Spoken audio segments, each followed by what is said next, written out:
Good morning, lovelies. ZoëTwoDots here with some more Pokemon Go goodness for you, and today we are talking about Cresselia, or Cresselia, or Cresselia, or however it's going to be pronounced, because guaranteed I'm probably saying it wrong either way, but this gorgeous Pokemon right here, this legendary, has just been announced as our new raid boss in Pokemon Go. So today let's get into and talk about the counters that you will need for raiding against Cresselia.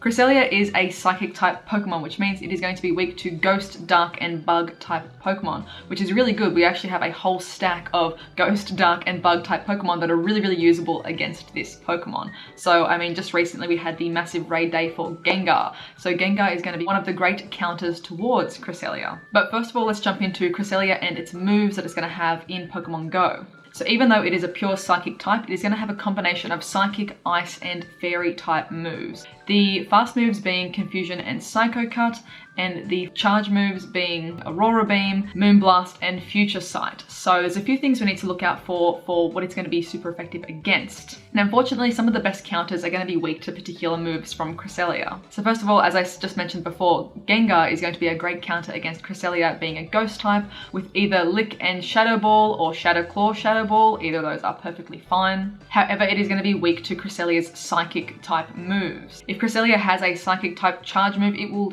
tear through your Gengars. Gengars are very good at attack, but unfortunately they're not so great at defense. They do take quite a hit. Realistically, if it's got the charge type move for psychic, you might want to avoid using your Gengars. Or just front load your team with a couple of Gengars to get that DPS in initially, and then have your team backloaded with some more tankier Pokemon.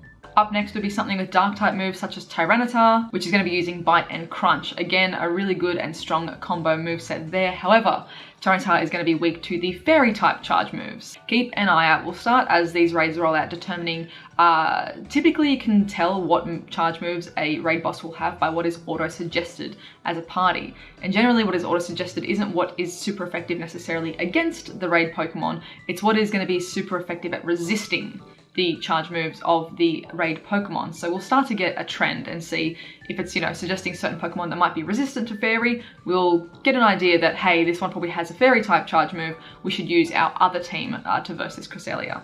But if it doesn't have the fairy type charge move, T-Tar with Bite and Crunch is going to be great, and it's quite a hardy Pokemon as well, so it should last a few rounds. Also with the dark type movesets is something like Gyarados. So thankfully Gyarados is not weak to any of Cresselia's quick moves or charge moves, and a Gyarados with Bite Crunch is going to be doing super effective damage against Cresselia. Then jumping into our bug type attackers, we have got Scizor, and this one's going to be pretty good because Scizor actually resists all three typings of Cresselia's charge moves. That might be why we were seeing Scyther in this month's research rewards, because I was really curious as to why that was actually in for this month's rewards, but that might be why. If you haven't got a Scizor yet, it might be a good time to evolve one to supplement into your team as well. So Scizor with Fury Cutter and X Scissor is the moveset you're going to be looking for. It's going to be doing super effective damage with that moveset and resisting Cresselia's attacks as well. Failing having any of these Pokemon, there are other things you can use such as Houndooms or Pincers if you get stuck for, supplementing things into your team. But I think at this point in the game, most of us will have at least a couple of good Tyranitars with Bite Crunch, a couple of decent Gyaradoses with Bite Crunch as well, one or two Scizors, and after that raid day, I'm sure we're all drowning, I hope so, in Gengar, so there's quite a lot of options there, guys. If you do get stuck though, be sure to use type effective Pokemon. It's almost never advantageous to use the auto-suggested Pokemon. More often than not, the auto-suggested Pokemon are, as I said before, resistant to the moves but not doing super effective damage. So take the time to familiarize yourself with what you've got in your bag.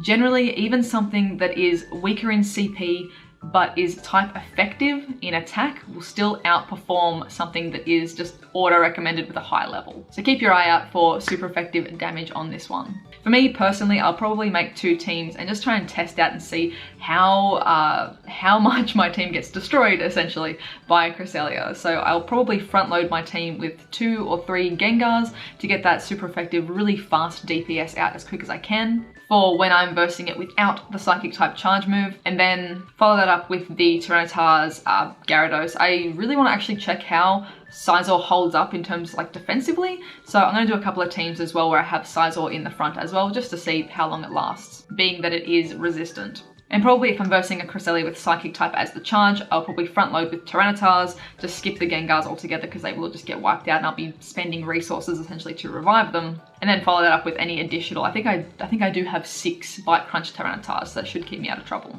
But let me know, guys, are you excited for Cresselia? I honestly wasn't expecting this. I was thinking that we were going to see a reshuffle of, you know, Shiny Groudon come back or Rayquaza come back with shiny forms available, because we've had Kyogre come back as a shiny, but neither of those two yet. So I'm actually surprised to see it being another Gen 4 Pokemon that we're getting as a raid boss.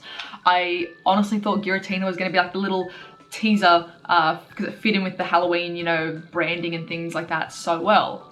I honestly didn't think we were getting another one before the end of the year, so I'm pleasantly surprised. I think it's a really gorgeous Pokemon. I think it's going to make for some amazing AR photos too, and don't forget, if you take some gorgeous photos of Cresselia this week, please submit them on Instagram or on Twitter using the hashtag ZTDnews to get the chance to be featured on our weekly news show as well. But with that being said, guys, I hope this has been informative for you. Let me know if you are excited for this raid boss, and I hope you guys have a wonderful, wonderful morning, noon, night, whatever time it is for you. I'll catch you guys in the next one.